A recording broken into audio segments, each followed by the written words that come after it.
उत्तर प्रदेश प्रशासन ने 200 साल पुरानी अजगैब शहीद मस्जिद को ढा दिया है। महज 22 मिनट में 5 बुलडोजरों ने 22 फीट ऊंची मस्जिद को तोड़ दिया। बता दें कि वाराणसी के भदऊ चुंगी स्थित किला कोहना क्षेत्र में अजगैब शहीद मस्जिद को तोड़ दिया गया। वहां कब्रिस्तान और मस्जिद दोनों थी। मुस्लिम पक्ष का दावा है कि मस्जिद का इतिहास करीब 200 साल पुराना है। मस्जिद के मुतवल्ली शमीम उस्ताद थे, जिनका लगभग 2 महीने पहले निधन हो गया था। प्रशासन का कहना है कि यहाँ रेलवे की पुरानी जमीन है, जिस पर कुछ लोगों द्वारा मजार बनाकर कब्जा किया गया था। उसके बाद यहाँ मस्जिद और कब्रिस्तान भी बना लिया गया। मामला कोर्ट में भी पहुंचा, जहां से हाल ही में संबंधित मुतवल्ली केस हार गए।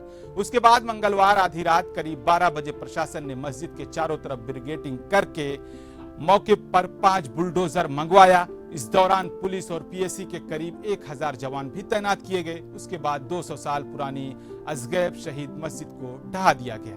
ये मस्जिद राजघाट में थी। यहाँ नया मॉडल स्टेशन बनाया जाना है। रात में ही मस्जिद के मलबे को गाड़ियों में भरकर हटा भी दिया गया। इस खबर पर आपकी क्या राय है? अपनी राय जरूर बताओ। हाँ, मुंसिफ टीवी को फॉलो और सब्सक्राइब करना हरगिज ना भूलें।